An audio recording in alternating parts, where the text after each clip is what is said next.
रब इश्रह ली सदरी व यस्सिर ली अमरी वहलुल उक़दतम मिन लिसानी यफ़क़हू क़ौली। अस्सलाम वालेकुम, doctor Sania Bashir here consultant, diabetologist and CEO of diabetes telecare. उम्मीद करती हूँ कि आप लोग सब खैर खैरियत से होंगे और यकीनन शुगर के साथ अपनी ज़िंदगी को बेहतर से बेहतरीन बनाने की कोशिश कर रहे होंगे। डायबिटीज़ टेलीकेयर के जो ये एफर्ट्स हैं आप लोगों के लिए, उसमें भरपूर साथ दे रहे होंगे, उस पर अमल कर रहे होंगे। जल्दी से बता दें कि आपने इन वीडियोज़ से सीखा, वो लोग भी हाज़िरी लगाएं कि जिन्होंने वीडियोज़ देख देख के अपनी शुगर को कंट्रोल कर लिया। डायबिटिक पेशेंट्स को होता है कि उनकी खाने के बाद की जो शुगर है वो कंट्रोल में नहीं आ रही होती। तो आज हम जिक्र करेंगे कि एक ऐसी चीज जो कि आपकी खाने के बाद की शुगर को कंट्रोल कर देगी। भला वो क्या है? वीडियो को अंत तक जरूर देखिएगा। वीडियो पसंद आए तो आगे जरूर शेयर कीजिएगा।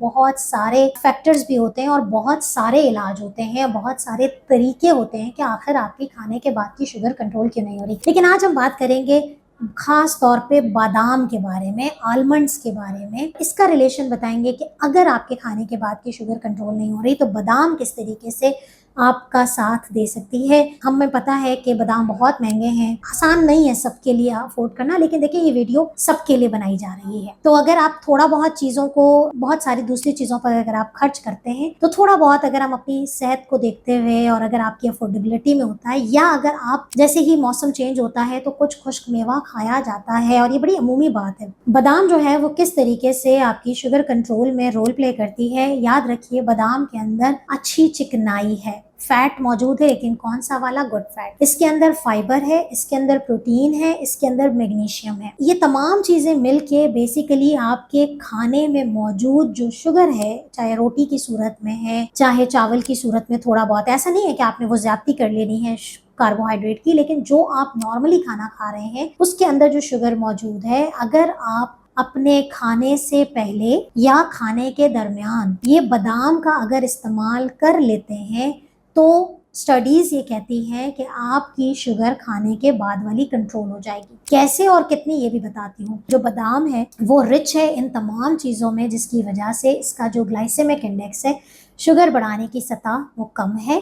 दूसरी बात यह है कि बादाम के अंदर मैग्नीशियम है जो कि शुगर से एसोसिएटेड जो नसों में चेंजेस आ रही हैं, नसों में जो सनसनाहट आती है, आपके पैरों में दर्द होता है, मैग्नीशियम की कमी को पूरा करते हुए वो आपके कॉम्प्लिकेशंस को भी साथ में मैनेज कर रहा है। अगर आप हाई ब्लड प्रेशर के पेशेंट हैं, अगर आप यूरिक एसिड के पेशेंट हैं, तब भी ये बादाम आप आराम से इस्तेमाल कर सकते हैं। सवाल यह है कि बादाम को कैसे और कितना खाया जाए, ये बड़ा इंपॉर्टेंट होता है। तकरीबन 20 ग्राम के करीब, यानी कि 8 से 10 बादाम अगर आपने सुबह निहार मुंह खा लिए। अच्छा, बहुत सारे लोग इसको सोक करके भी रखते हैं, ओवरनाइट जो है वो पानी में भिगो देते हैं और सुबह उठ के खाते हैं, आप वो भी खा सकते हैं। अच्छा, छिलका ना उतारे तो बेहतर है क्योंकि छिलके में ज़्यादा फाइबर होता है। सोक करके भी इस्तेमाल कर सकते हैं, इजी, चबाना आसान हो जाता है, तो भिगो के रख रहे हैं तब भी इस्तेमाल कर सकते हैं। 8 से 10 बादाम अगर आपने खाने से पहले खा लिए तो खाने के बाद की शुगर आपकी कंट्रोल हो जाएगी। ये बात मैं नहीं कह रही, लोग कहते हैं कि बोलना शुरू हो जाते हैं यूट्यूब पे, नहीं मैं नहीं कह रही, मैं आपको स्टडीज का रेफरेंस देती हूँ। अच्छा, एक स्टडी की गई थी एशियन इंडियंस पर जो कि बॉर्डर लाइन शुगर के साथ थे। 3 महीने तक उनको खाने से, हर खाने से पहले तकरीबन आधा घंटा पहले थोड़े से बादाम, आप कह लें कि 4 से 6 बादाम जो है वो उनको खाने से पहले दे दिए गए। तो जब उनके खाने के बाद की शुगर देखी गई तो 3 महीने की स्टडी में देखा कि जो प्री डायबिटीज़ वाले पेशेंट थे उन्होंने अपनी शुगर को रिवर्स कर लिया।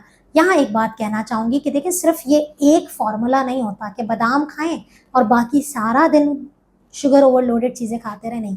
सारे परहेज, सारे लाइफस्टाइल, सब चीज़ें फॉलो करने के साथ अगर आप ये एडिशनल काम करेंगे कि बादाम को खाने से पहले खा लीजिए और इससे आपकी शुगर जो है वो खाने के बाद वाली कंट्रोल हो जाएगी। एक और स्टडी है जो कि चाइनीज़ पेशेंट्स में की गई थी टाइप 2 डायबिटीज़ के साथ। इन्होंने पूरे दिन की जो 20% कैलोरीज है उसको बादाम से दिया था।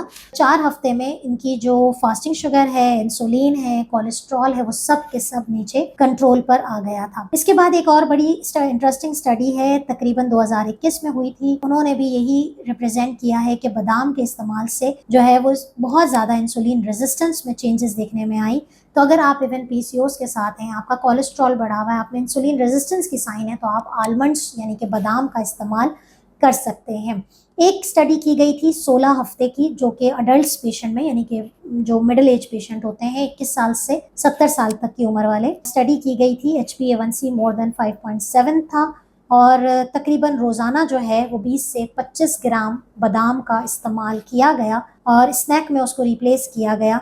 तो यहाँ पर आपके पास जो है वो ग्लाइसेमिक कंट्रोल बेहतर होता चला गया। तो ये कुछ स्टडीज़ हैं जिनके रेफरेंसेस मौजूद हैं, एविडेंस मौजूद है, रिसर्च मौजूद है। ये हम बैठ के नहीं खिला रहे आपको बादाम। बादाम वाकई शुगर को कंट्रोल करती है, बल्कि मैं कहती हूँ कि सारे ही ड्राई फ्रूट्स जो हैं वो शुगर को कंट्रोल करते हैं। इस्तेमाल करें, पोर्शंस में इस्तेमाल करें। अगर आपको नट एलर्जी है, अगर कोई चीज़ आपके हाजमे को अफेक्ट करती है, प्रॉब्लम क्रिएट करती है, तो छोड़ दीजिए। हर किसी पे सारे रूल अप्लाई नहीं होते, लेकिन अगर आप अपने डॉक्टर से मिलते हैं और अगर वो आपको रेकमेंड करता है तो यस, आप खा सकते हैं। तो उम्मीद है कि आप इन चीज़ों को अपनी ज़िंदगी में अप्लाई करेंगे और अपना और अपने घर वालों का बहुत ख्याल रखिएगा। मैं तो याद रखिएगा। अल्लाह हाफ़िज़।